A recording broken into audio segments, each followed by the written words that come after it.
If you've ever tried to get your client's Stripe, Square, or PayPal transactions into QuickBooks or Xero, you've probably pulled your hair out a few times trying to get the income and fees recorded correctly so the deposit amounts match the bank statement. Did you know you could be using Cinder to automatically do this for you? Stay tuned to hear more from our sponsor, Cinder, later in this episode.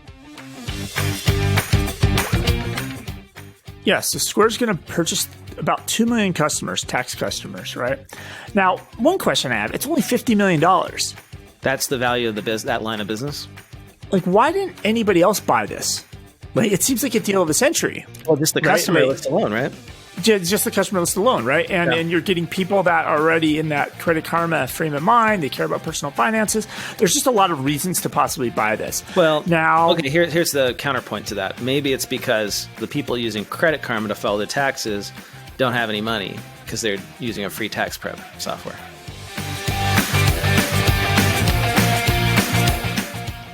This episode of the Cloud Accounting Podcast is sponsored by ClockShark. Now more than ever, your clients with teams in the field are looking to reduce contact and automate their manual paperwork processes.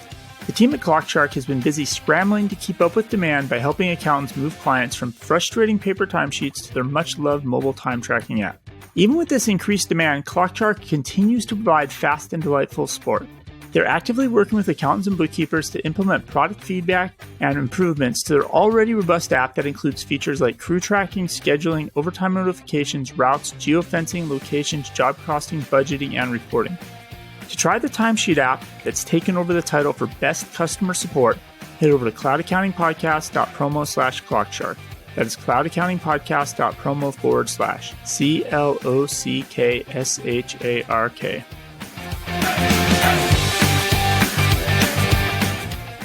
This episode of the Cloud Accounting Podcast is sponsored by OnPay. OnPay is a top-rated payroll app that is the right fit for all your clients, whether they have just 1 or 500 employees. OnPay brings everything together in the cloud and can handle all the complicated stuff like agricultural payrolls, Form 943, multi-state, and H-2A visas. OnPay even makes it easy to switch from other payroll services by doing all the data entry for each client account that you set up. Right now, Cloud Accounting Podcast listeners can get 3 free months of OnPay payroll services. To learn more, head over to cloudaccountingpodcast.promo/OnPay. That is cloudaccountingpodcast.promo/ONPAY.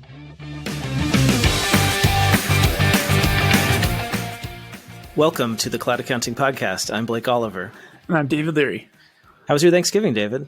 It's good. I have not been on a Zoom call for 6 straight days. Like, what more could I ask for? That sounds nice. You were in Mexico. Drove down to Mexico. I got pulled over in Mexico. Oh. They were pulling everybody over. And it's kind of like, hey, we have your driver's license and you need to pay the fine at the police station, but you can't drive to the police station. So you kind of have to pay some cash right now. Oh, I see. One of those types of things. You know, you make your donation and you move on down the road. That's interesting. That's never happened to me. But there's internet there. You're not completely out of touch with the world, right? Right.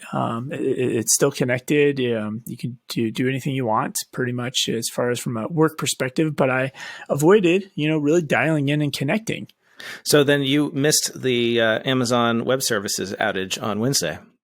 Yes, because I would have probably been affected. I know that Melio runs on Amazon. I mean, a lot of the things we use run on Amazon. Yeah. Yeah, I didn't know, really, because I wasn't working too much on Wednesday. And at Giraffe, I think we run on Azure, which is the Microsoft cloud. Stack, okay. Yeah. So apparently this affected Vonage, iTunes, Grubhub, Cal Edison, which is the electricity company in California, Square, Chime, one of those new banks we've talked about, Fidelity, Alexa, Spotify. So it affected a lot of things that day.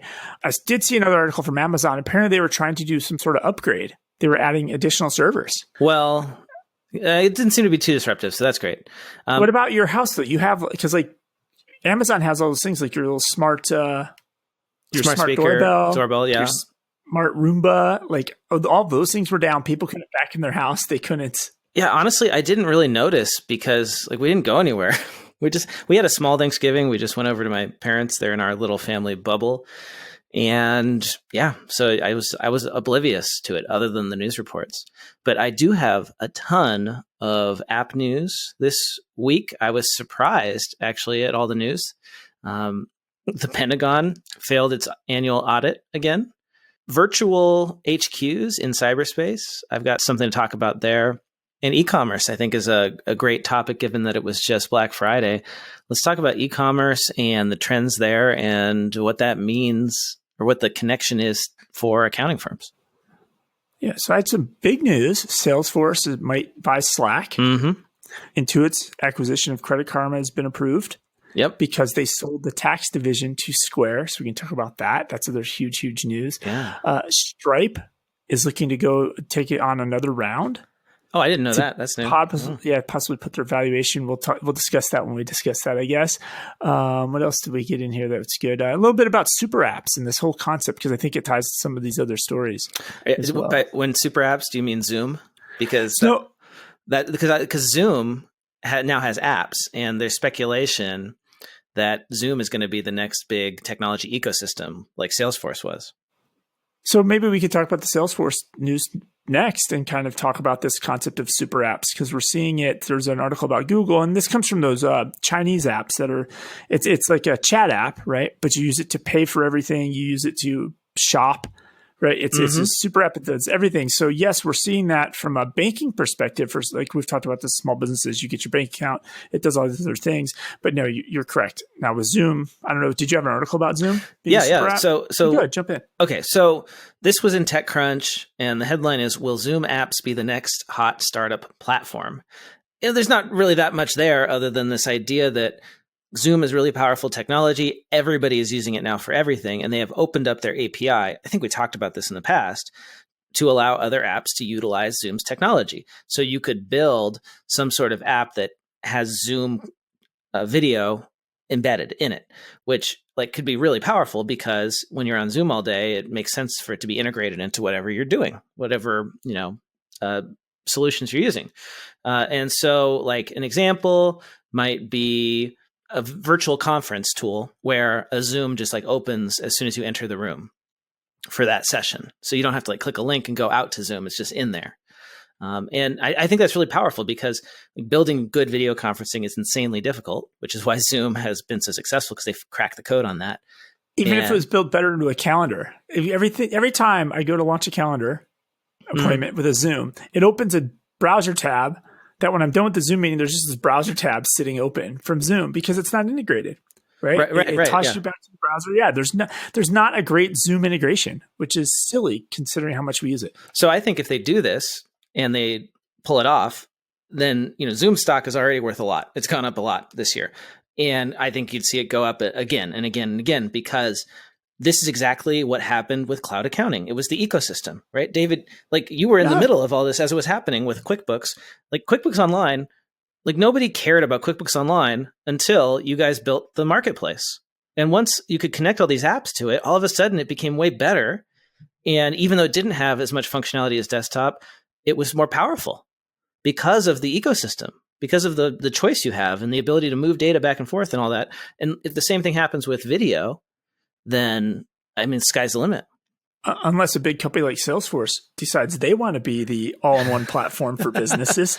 Well, yes. And so then, please, let's talk about your story, the Salesforce Slack acquisition talks, right? Yeah. So doing a little research on this, it goes back a little ways. So there was talk and chatter about this. Sorry, chatter is not the best word, because Salesforce owns an app called Chatter. Sorry, but there was speculation on this being a good target for Salesforce way back in August 2016, when they initially first announced that they had an integration together.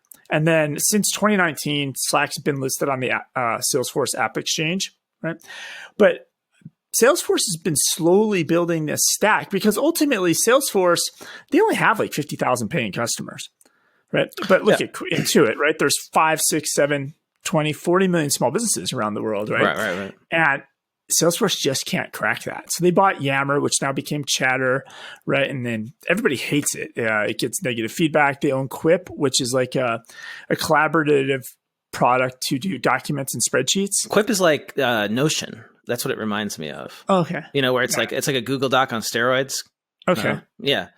Like a no-code thing. They also own work.com, which is a place to do collaborative work. And so now with them bringing in Slack, so a lot of this is a fight against Microsoft, but the reason it's motivating to Slack is because Zoom had the huge benefit of the pandemic, and so did Microsoft Teams, but Slack grew. Don't get me wrong. A lot of people adopted Slack during the pandemic, but they did not see anything close to the growth that Zoom saw. Right. Yeah, and that's an interesting situation. Like, why didn't Slack grow more given the growth of all the other cloud apps? Is it because it had already penetrated, as far as it was going to go? Is basically growth declining now for Slack? I have mixed feelings about Slack. We've talked about this before, where I really don't think it's the end all be all. It has not reduced my communication overload, and it's, in the end, it's just a really well built chat tool. It's not with a bunch of integrations, right? It's nothing like mind blowing. Although I suppose I could say the same thing about Zoom just being video and nothing really mind blowing, just having good video, but that in and of itself is very difficult. So Slack is in a vulnerable state, and it's mainly because of Microsoft Teams. When Microsoft Teams is free and built into Office 365, chat becomes a commodity. So how do you charge people $6 to $12 or more per month per user when they can just get it built into Microsoft, which is what, like 90% of businesses in this country use, it seems like. And that's what motivates, I think. So you have Slack, who's looking at Microsoft as a competitor. Salesforce definitely views Microsoft as a competitor. Even things like Tableau. Salesforce owns Tableau. Microsoft owns their Power BI. Mm-hmm. Salesforce wanted to buy LinkedIn, but obviously Microsoft came in and purchased LinkedIn instead. So there's this jockeying back and forth between the two. And there's some other interesting numbers related to small businesses that made this really attractive for Salesforce. So there are some reasons Salesforce, because they want to go down market into small business, and Slack's going to give them that. Right. Well, and that's the problem with Salesforce is the interface. Right. Salesforce is 20 years old now. The interface is definitely not up to modern SaaS standards. It's pretty clunky, and it's also really powerful. So it kind of has to be. That's the price you pay, right, in enterprise software. And at some level, right, it is truly enterprise software, right? It's a VP making the purchase. Slack, in a way, is very homegrown. A lot of employees of companies just started using Slack, and then it worked its way up the ladder. Almost, we talked about the Expensify model. Get the employees to use it, and then it works its way up to a decision maker. Mm-hmm. Slack definitely grew that way. So they're going to instantly, if they purchase Slack, they're going to instantly get 100,000 businesses that are already producing revenue. Salesforce is this amazing relational database. It's a CRM. That's what most people use it for, but you can use it for almost anything. And it's endlessly customizable, and you can program it. And Slack is the interface. Slack is the ultimate way to interface with your data with all those integrations. So pair Slack up with Salesforce, and you can suddenly access all this data in your awesome relational database, and you can use natural language to search it, to add to it. Salespeople hate to go into the CRM. What if they could just do it in Slack? I probably paste links in Slack that are Salesforce links 20 times a day in my normal day-to-day doing Melio stuff, right? So I totally see, it makes sense to have a deeper integration. The other number that's going to be really interesting on this, so of the 110,000 paying customers that use Slack, only 900 pay $100,000 or more a year. Basically, that tells us Slack sucks at selling to enterprise. Yes. But now with Salesforce, the next time they re-up that contract, they're going to be able to go to the table and be like, hey, by the way, and we're going to put you on Slack, and we're going to get another $250,000 out of that enterprise partner. Interesting. Well, so they haven't done it yet, right? They're just in advanced talks. That's the news. At least that's the last I heard. We might hear something next week, and then if we do hear, I guess this week, depending on when we're recording here. And it looks like, though, if this does go down, it might be one of the biggest acquisitions ever. I think almost $34 billion, similar to the IBM acquisition of Red Hat in 2018. So you brought up Expensify. So I got to bring up the news that Expensify announced this week that they have surpassed $100 million in annual recurring revenue. And I wonder about the timing of this announcement, given everything that's been going on with the whole a vote for Trump is a vote against democracy email that David Barrett sent and all the political activism going on. Like, was this announcement going to happen anyway? Is this sort of a, hey, we got political and it didn't hurt us announcement? Is that what this means? That they were able to do that and they're still going to hit $100 million in annual recurring revenue? Or what would it have been if they hadn't done that, right? How much business did they lose from that, if any?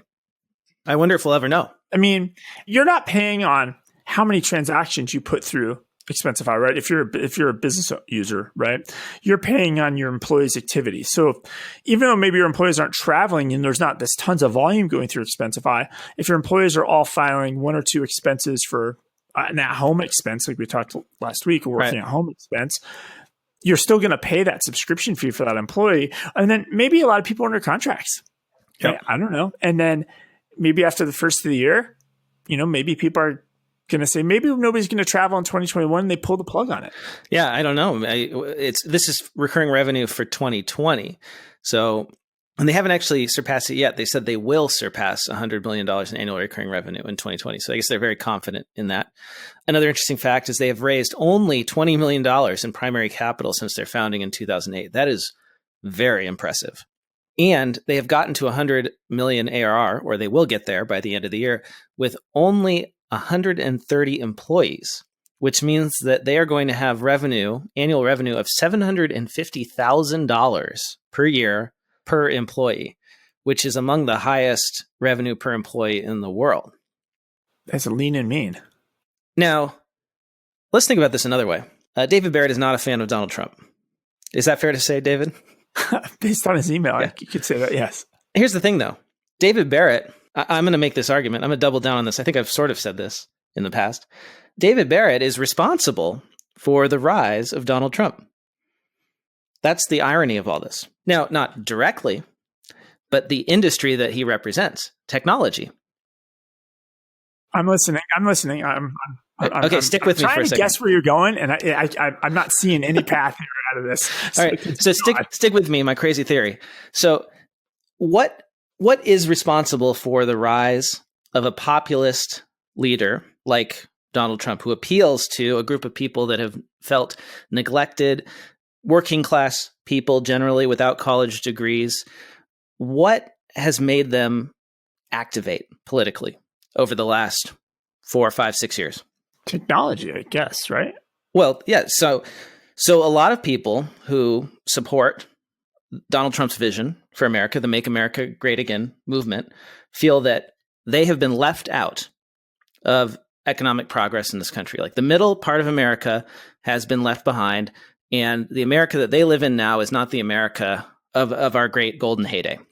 Now, what has happened in a lot of these places that support Donald Trump is that their share of the economy has decreased to 30%. The counties that voted for Donald Trump represent 30% of our nation's economy. The counties that voted for Biden represent 70%. And yet we're talking a 50-50 split in terms of population. So you've got half the country with 30% of the pie, and you've got half the country with 70% of the economic pie.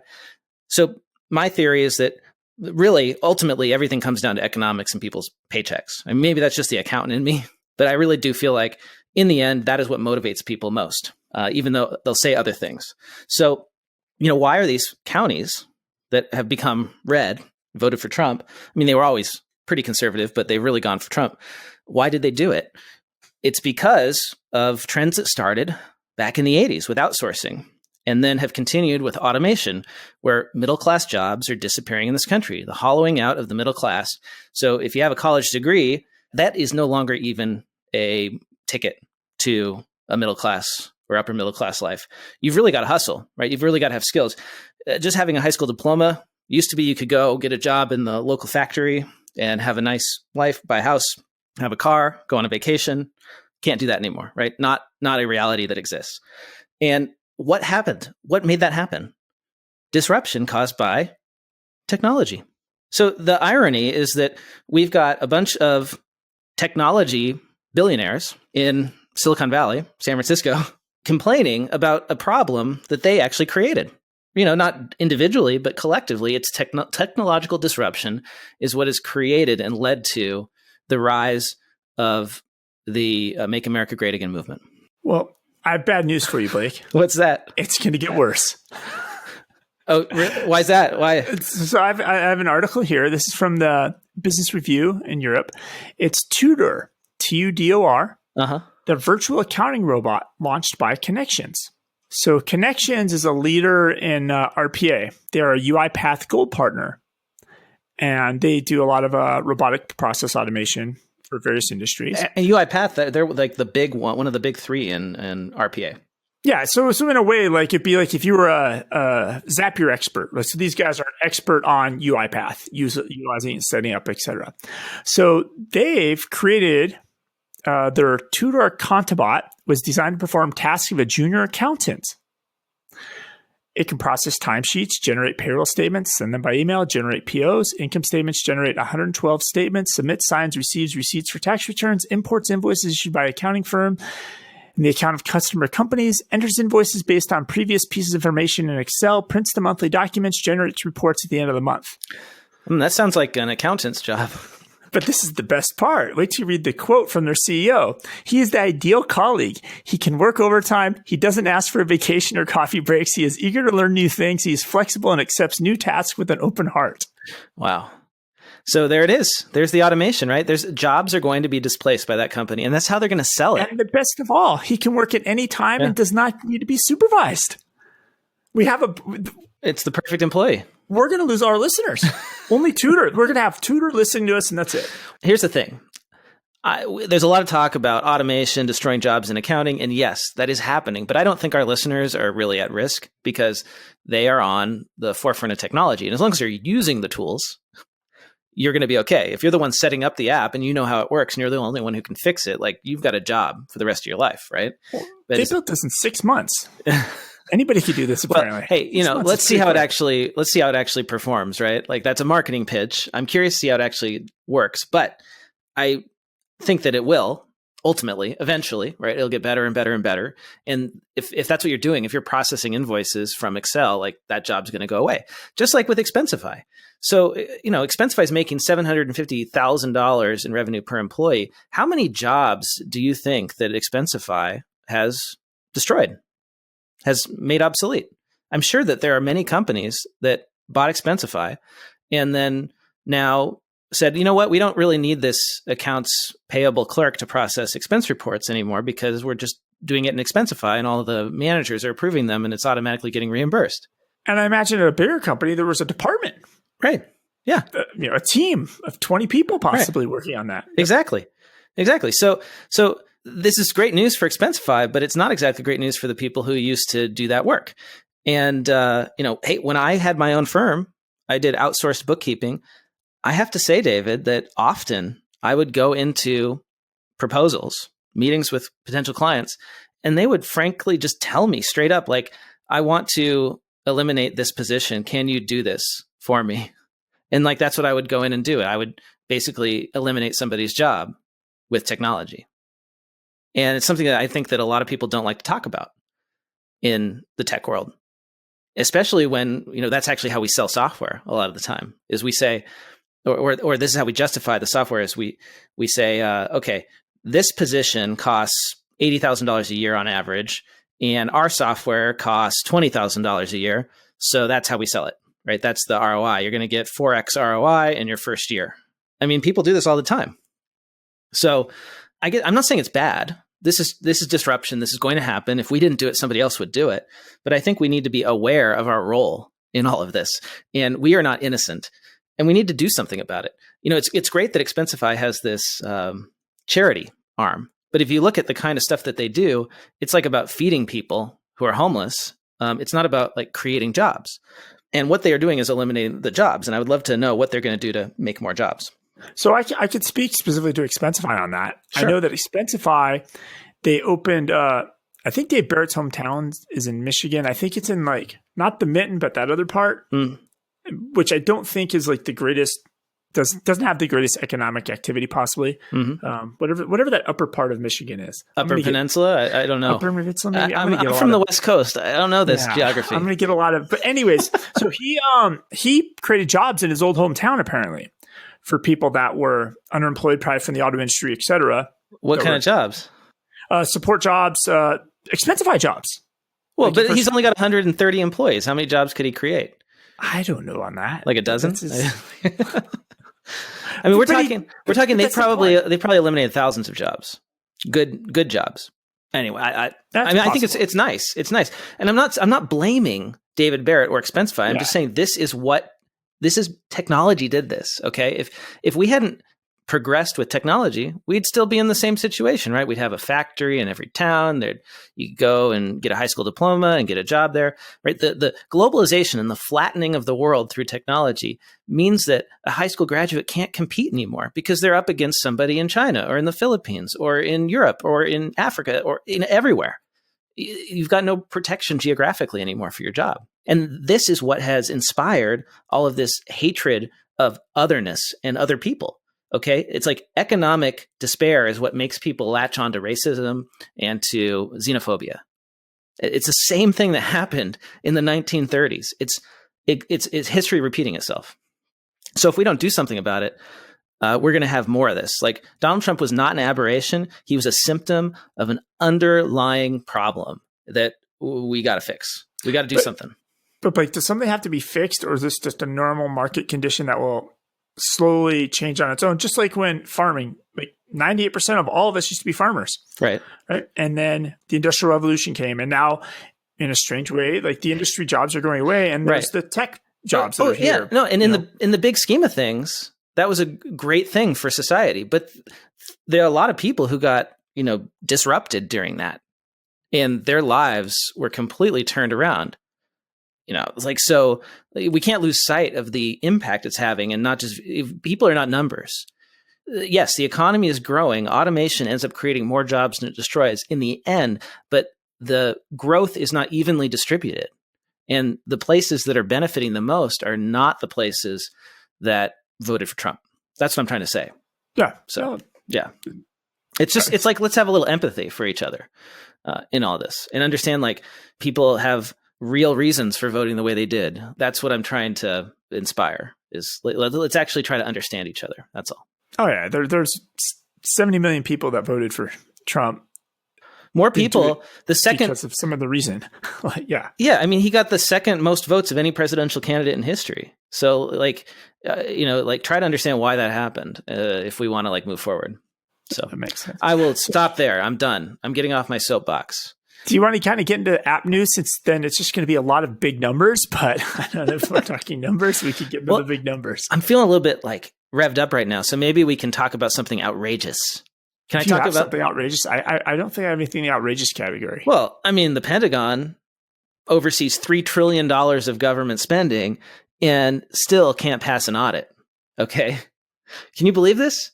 I mean, I guess we can believe this because we don't have a lot of faith in our institutions anymore, but you got to give them a break, I suppose, because their first audit ever was conducted in 2018, believe it or not. The first audit, I guess, of the entire Pentagon. I think we talked about this in the podcast way back in the day. We did. And they failed that. I think it was one of our earlier episodes. They failed again in 2020. But the good news is the department's comptroller said on Monday that they think they can pass it by 2027. So we have something to look forward to, David, when we're doing the podcast in 7 years from now. 2027. I just pulled up my hands to count. Is there a bet we can take on this? I'm going to say, if I had to say yes or no, I'm going to vote no. It's going to take longer, but I'm hopeful. That's all. That's what I got there. That's my outrage story. And now I'm sort of calming down. I'm feeling better. So maybe we can move to app news or something like that. Or we can talk about e-commerce. I know Black Friday. Yeah, let's jump into e-commerce first. Let's talk about that. Okay. This episode of the Cloud Accounting Podcast is sponsored by Cinder.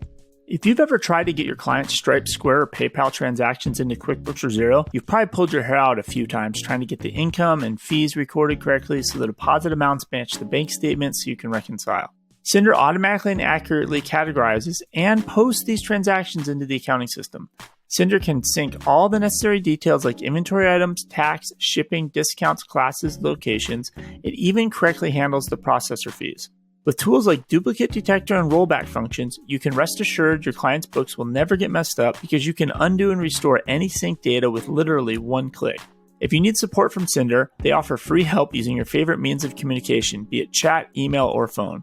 Try out Cinder for free. Head over to cloudaccountingpodcast.promo/Cinder. That is cloudaccountingpodcast.promo/SYNDER. Cinder, smart finance management for online businesses.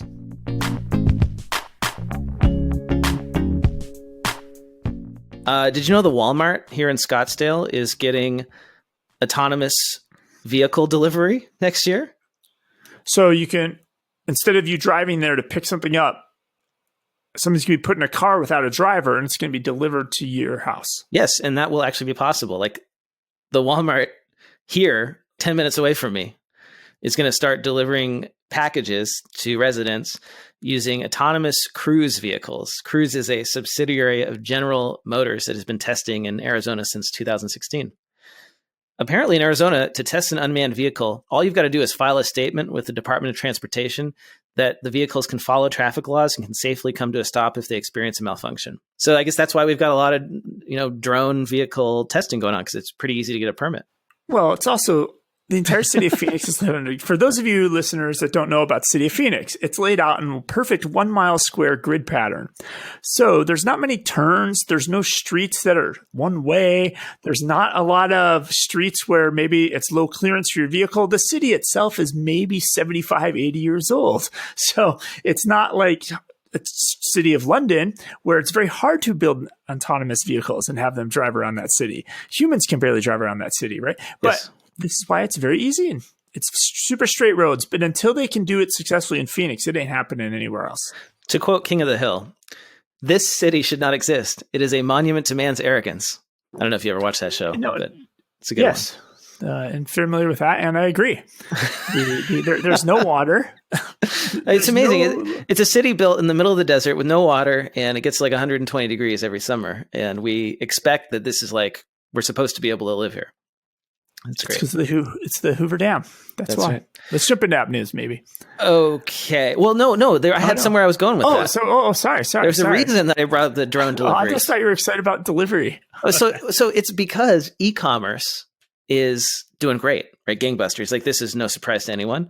A recent survey by consulting firm McKinsey found that about 3 out of 4 people have tried a new shopping method due to coronavirus, and that more than half of all consumers intend to continue using curbside pickup and grocery delivery services after the pandemic is over.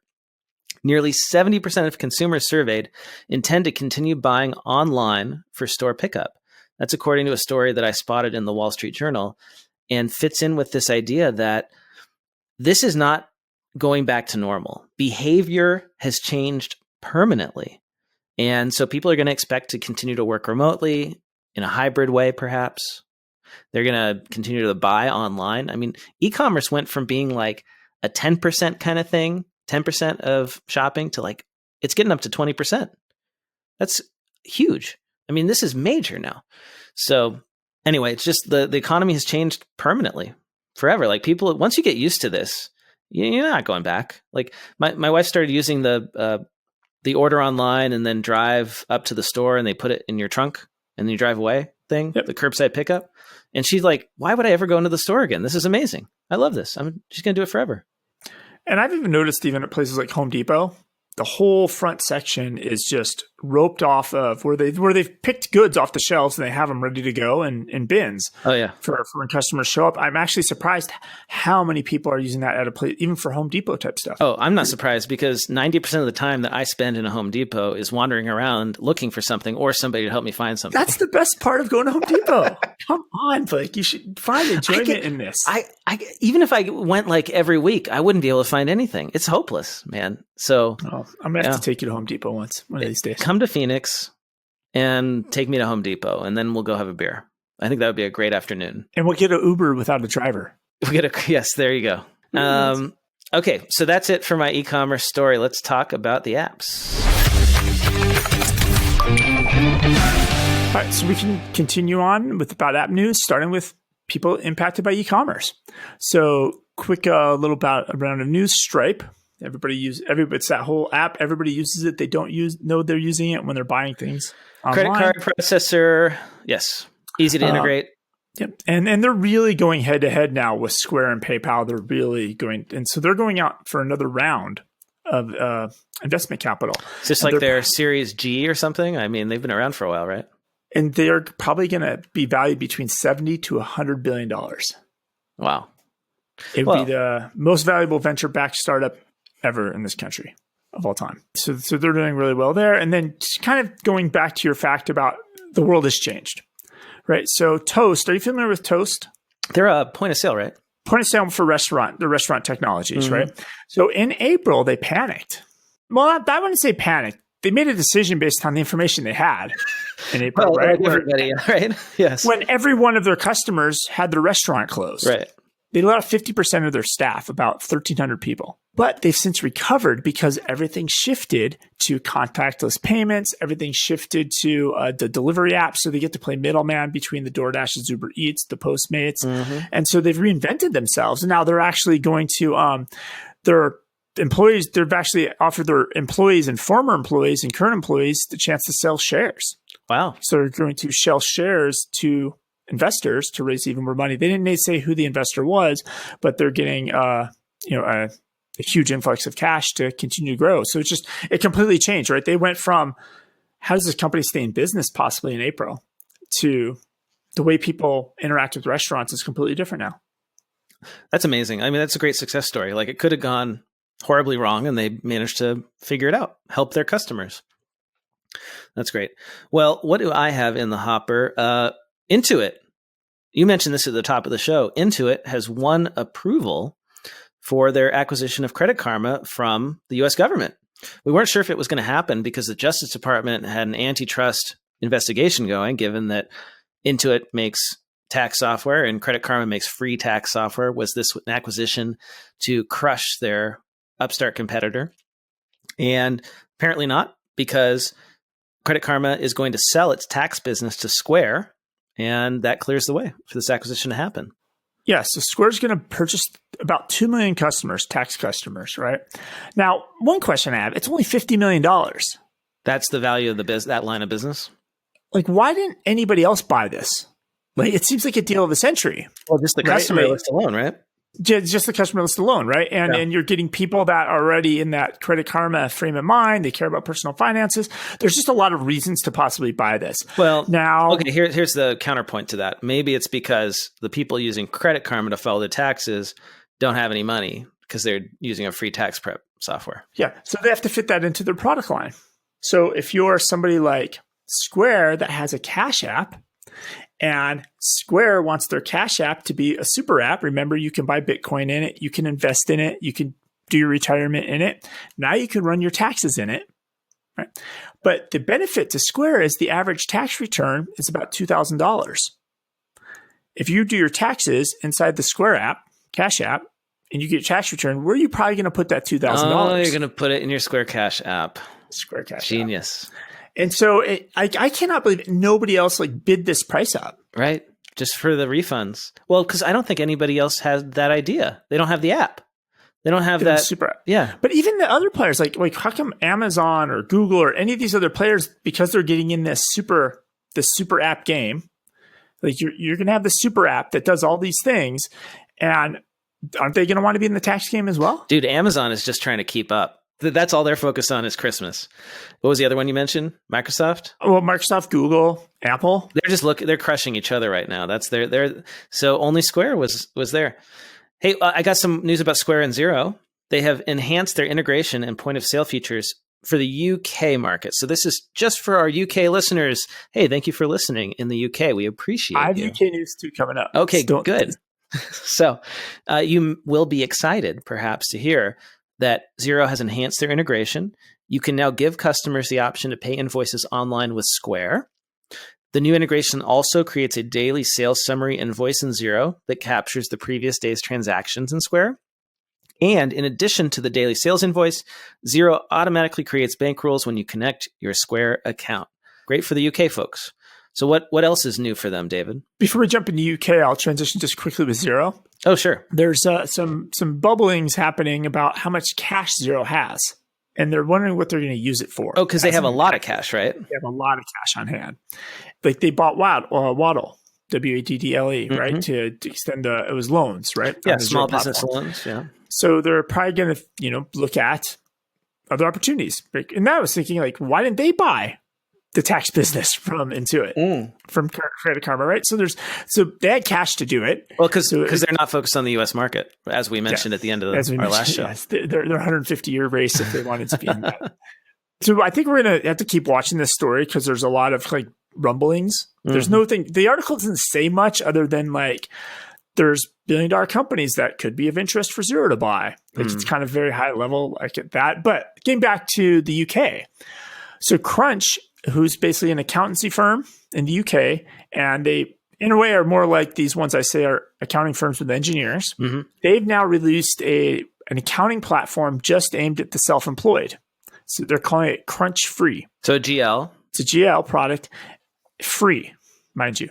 There's no fee for this. So you can create invoices, you can manage your expenses, you can receipt scan, has online banking feeds, right? It's pretty full featured for, with the self-employed, right? Or the sole trader. But the way they're going to monetize this is for an additional fee, users can contact experts on the Crunch team who can offer advice and support on wide ranging topics from handling business finances to becoming more tax savvy. So the app is a lead gen tool for their services. Their QuickBooks Live service. So if you think about Intuit, right now Intuit's charging for their self-employed app, what, $9 a month? Or it's almost free.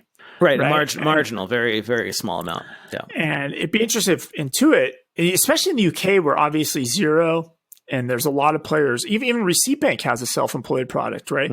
Where there's a lot of competition in the UK. Could we see something like QuickBooks Self-Employed being free in the UK because they can push them to QuickBooks Live? So Xero has updated their app with HubDoc. Finally, that HubDoc acquisition is showing up inside of Xero. They've injected, that's their word, HubDoc's machine learning capabilities into Xero Expenses, automating the creation of expenses.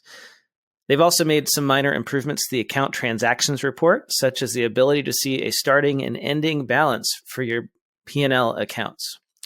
So that is taking us back to Xero. That's what is new with Xero. I've also got an update from Freshbooks. Freshbooks has added accounts payable to their app.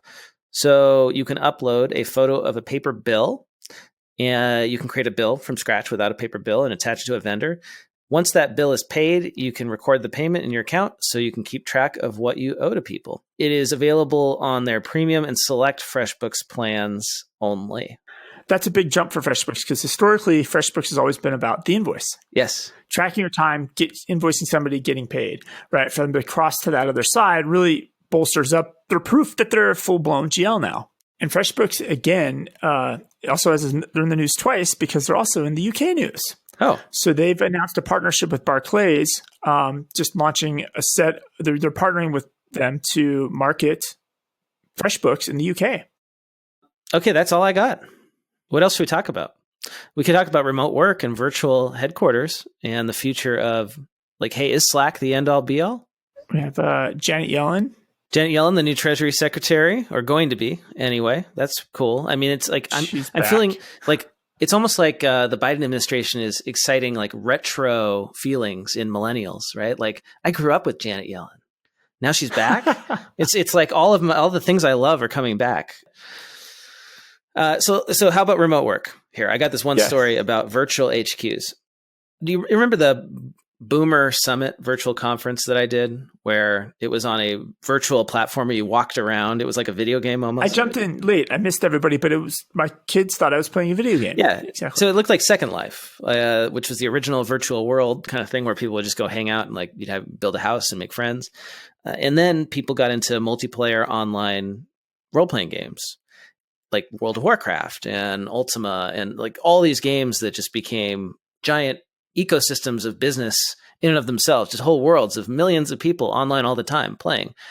And so there's this new class of apps called virtual HQs that are trying to be that for your business. Because if people aren't going to be going to the office, there's like still benefits of the office, right? There's reasons that offices exist and that people want to be in them. So can we create that virtually is the question.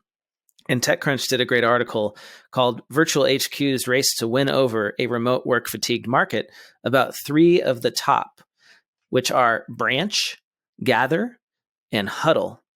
Branch and Gather you can use now. Huddle is still in stealth. And they're really interesting because Branch was built by gamers, Gen Z gamers, who are used to like hanging out online with each other all the time, streaming. And they wanted a way to like hang out it wasn't just like a Slack channel or a Discord server. And so they created this, it's like a map that you can walk around and you can go like see where your coworkers are, and you can go sit at your desk, and it's very much like a video game, top down. And you can chat with people, and you can video chat, and you can share stuff. And so it's like having a virtual office. It may seem kind of silly if you're not a gamer or you've never done anything like this, but my feeling is that somebody is going to crack the code on this. They're going to make it like the next Slack, and it is going to be $1 billion company, because something missing from Slack, like that feeling of like, I come into the office in the morning and I see my coworkers, and I can like go talk to them and see who they're hanging out with and walk over to somebody's office. Like, we want that. And if we can build it virtually, man, that's the best of both worlds. So what's the URL for this? Because I'm finding a lot of virtual new banks called Branch. So it's branch.gg, which is the gaming background for good game. Yeah, branch.gg. G is in game. And then Gather, the URL is gather.town. So you know these are new apps, right? Because they're using these new top-level domains, like .cpa, for instance, right? Oh, so Branch looks like that video game Gauntlet. Yeah. Where you get the top overhead view and you go from room to room. Yeah, I see how this is working. So the audio is proximate. They call it proximal. So when you walk over to somebody else's avatar, you can hear them. And if you're out of the room, you can't hear them, just like if you're in a real office. Like the microphones are always on when you're in the virtual world. Gather looks more like a Final Fantasy RPG. But it's the same idea, right? And so they're top down. They're not virtual 3D. I find that to be a little bit disjointing. And I didn't like the Verbella platform that Boomer used. But I think these are worth a try. So try branch.gg or gather.town if you're looking for another alternative to a Slack or just sitting on Zoom calls all day long. Maybe, David, you can try it at Melio. And are these the only 3 that exist that you know of? No, I'm sure there's more, but this is the 3 that TechCrunch highlighted. Like, I cannot believe that this is not the hottest thing for VCs right now. And the reason being, remember we talked about how much the average employer is saving by having a remote employee? I recall it was $11,000 a year. $11,000 a year. So if you're building one of these apps, I mean, what's a seat license for Salesforce? It's like $100 a user or something. Like it Per depends on month or something? Yeah, it depends on the size of your business, but so probably anywhere from 50 to 150, I guess. So that means there's probably room in here to charge $2,000 a year seat licenses. Mm-hmm. Oh yeah, I think you could easily charge $1,000 a year per seat for something like this if it worked really well and it gave you even a fraction of the value of an in-person office. This is what I would invest in right now if I were a VC. You just got to pick the right one, though. That's right. I'm not sold just by looking at this right now. I'm not sure. Like somebody will figure it out. Somebody will do it. I think it's the next generation. Yeah. We have a whole generation of kids building on Minecraft. They're building on Roblox. That's the generation that's going to figure this out, not the current millennials. Here's the best part about this. So the guys who created Branch, they started out building Minecraft servers for people. That was like their first business when they were like 13 years old, 15 years old. And they live in these games that your kids are playing, David. Yes. Minecraft, Roblox, these are virtual worlds where people can create and they just sit there for hours and hours. So that's the future of work for that generation. Like they're used to it. They're used to collaborating in a virtual world. So somebody's going to figure it out and they'll probably do it because they're the ones who like know what works. It kind of feels Lego-like a little bit. So I mentioned the CPA.com domain, so I might as well just talk about this story that I have yet to follow up on. The AI CPA, according to Accounting Today, had a surge in interest that was so large when the .cpa platform launched that it shut them down and they crashed and people couldn't access the platform. This was earlier in November, but they had resolved the issue within 24 hours and lots of people were happy to get their .cpa domains. So lots of popularity, apparently. I saw that Megan Lefchick, who has been on the show, she got Megan.cpa. That's pretty cool. I hadn't thought about trying to get my first name. And she was able to do that because she's actually licensed as a CPA firm. And up till now, and I think still, only CPA firms can get these domains. They are opening up on January 15th, the registrations to individually licensed CPAs. So you don't have to have a firm. and then you can get that .cpa. So I might try and get it if it's not taken already. But people are getting them. They're using them. I've started to see them come through on emails. Like people are utilizing the domain, and it's up and going. I think I started a Twitter thread of all these great ones we could have. Like I'm not a .cpa. I'd love to get that one. Well, but you have to be a CPA to get one. So like, will they let you have it? That's the question. Maybe I should try and get it and then give it to you, and then we'll get in trouble. We could do the cloud accounting podcast.cpa or cap.cpa. There's all these things we could do. That would be so much fun. But yeah, unless we have to create an accounting firm. And then once we have the accounting firm, then we can go get the domain. That's the gist of this. That's right. So that's all the time we've got this week, David. But I wanted to know if we got any reviews. I have a message from a listener I could share. Yeah, what's the message we got? So Sarah Seagraves wrote to me, I think this was on Facebook. She said, "Morning, Blake. I would love to pick your brain if you have a moment. After working as an in-house bookkeeper, I opened my own bookkeeping business. I learned bookkeeping in the field, so to speak, and I don't have an educational background in finance or business. BA in French, anyone? I am considering going back to school to get an associate's degree and maybe eventually another bachelor's. So my question is this. As a bookkeeper and business owner, would I be better served by studying accounting and finance or general business? I would greatly appreciate any input you have." So Sarah, thank you for writing. Thank you for listening. I am in a similar situation where I majored in music. I have a bachelor's of music, which is completely useless, especially right now. I'm really glad I didn't stick with music. So I can tell you what I did. I thought about going back and getting a master's in accounting so I could sit for the CPA exam. But then I realized that I don't need a master's to do it. So I just went to UCLA and got a certificate in accounting. Anyone can register for the extension program. And I did the coursework. And it's basically equivalent to a bachelor's of accounting major. And so I did that. I had to do some prereqs, which I didn't have in like accounting 101 and all that stuff. But it worked great. And so I would say that if you are going to stay in the bookkeeping world, it really helps to know the accounting and finance. So I would do like a certificate program in accounting and finance while you're growing your business and actually be able to use what you're learning in the field. That's the best way to learn it. And I don't think that you need to spend a lot of money. I don't think you need to get another degree. All the classes that you need, you can probably find online or at a community college or at an extension program like what I did. If you ask me, degrees are a big scam and the knowledge is what you need. And if you're a successful business owner and you know how to sell, you add that knowledge and you're just going to do great. That's my take. I think the lesson here, though, where I have to disagree a little bit, is just being somebody that doesn't have a degree. I think you can learn general business, right, just having your own business and just the hustle. Like you're going to learn it. And most people that are just getting a degree in general business probably are going to make the exact same mistakes if they ever leave college and start their own business.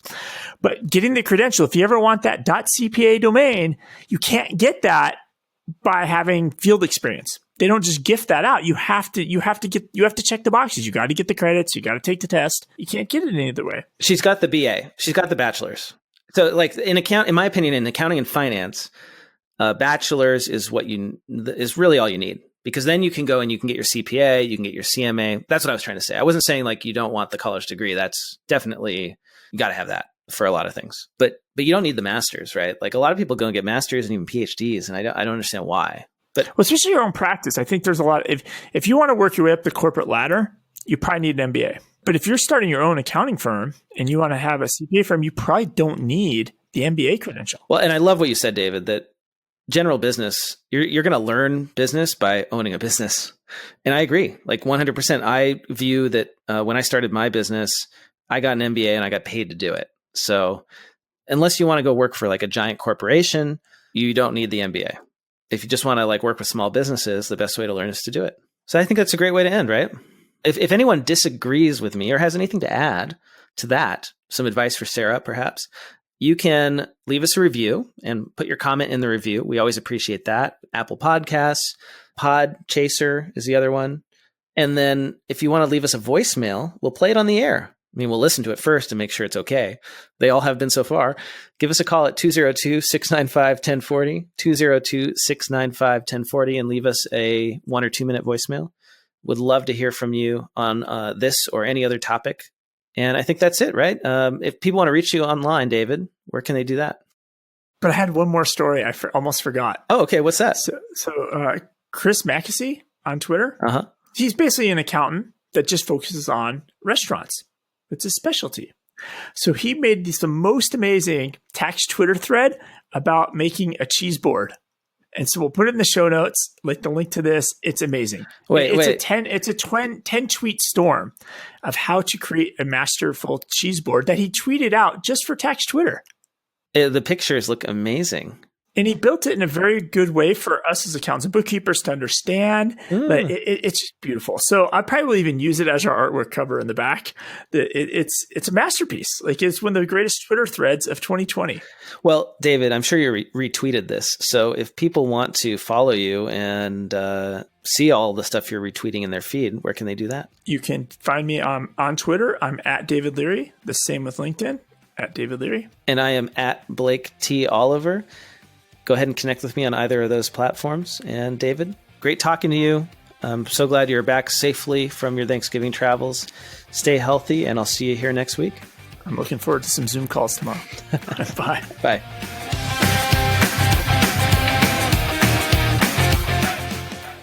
Time for the classifieds. I want to tell you about a new workflow solution called Bacotech.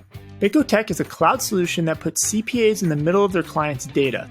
Bacotech gathers clients' data and delivers it to CPAs in real time through one login, enabling CPAs to make adjustments to tax returns and client accounting issues as they happen, not after year end. Bacotech helps CPAs provide their clients with the proactive services they need and increases the firm's efficiency and leads to working less overtime in busy season. To learn more about Bacotech, head over to bacotech.com.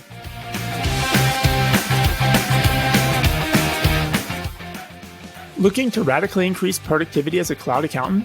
Introducing Client Hub's Frictionless Workflow, a unique combination of internal workflow seamlessly blended with client tasks and communications. See how a frictionless experience across your team and your clients will save you hours of time. Get started today with a free trial at clienthub.app. Enter promo code CAP25 for 25% off your first 3 months.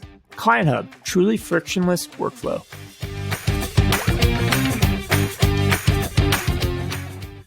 Want to get the word out about your newsletter, webinar, party, Facebook group, podcast, ebook, job posting, or that fancy Excel macro you just created? Why not let the listeners of the Cloud Accounting Podcast know by running a classified ad? Hit the show notes for the link to get more info, and be sure to check out our special stimulus pricing of 4 episodes for just $100.